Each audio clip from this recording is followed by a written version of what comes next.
Think outside of the box, pivot, change, adapt. You must have heard all these terms before. And especially if you're entrepreneurs, you've probably been pressed hard in order to apply these terms on daily basis, especially in order to sustain your business. I know even most gyms actually started the online classes, just like schools did. Most of the offices shut down during COVID-19 and started working from home. And even now, retailers were able to move to online presence in order to sustain that. And I'm sure you have heard that. And if not, you probably are going to change it in the post COVID-19 world, because we have to adapt the new reality or the new norms.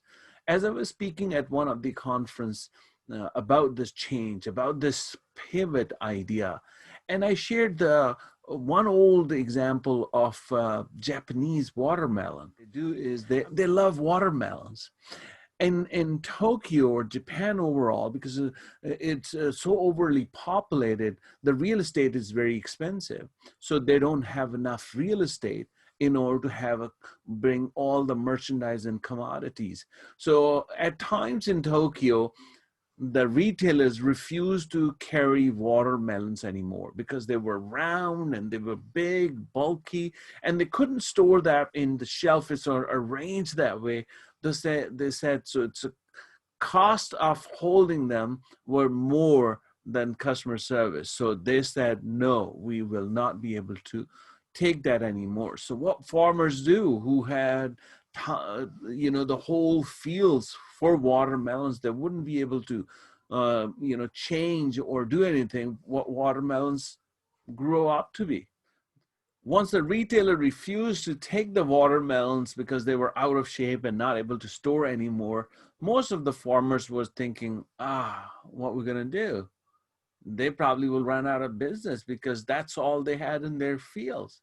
One farmer decided to pivot, change, adapt. He created a box of wood, and put that, early on, that watermelon seed into this, and it grew out to be a square watermelon. That watermelon was brought back to the retailers, and retailers who were able to arrange them properly were so amazed and happy to have that, because of course there was a demand, and that demand led that farmer in order to get more money for the same watermelon but shaped differently.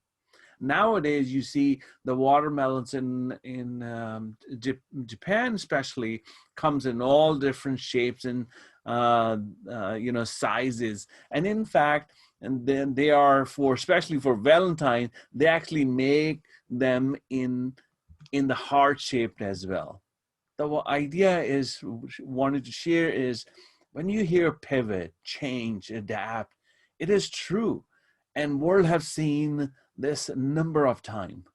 If you are able to adapt, if you are able to change, if you are able to pivot, this would be the one of the strengths as the entrepreneurs you carry.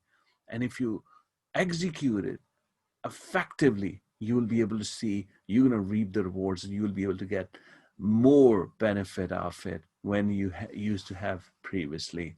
If you're looking to pivot, if you're looking to change, if you're looking to renew your vision and mission statement for your entrepreneurs, I work with the entrepreneurs, help adapt this new world, and I love to work with you. My name is Coach Rizwan.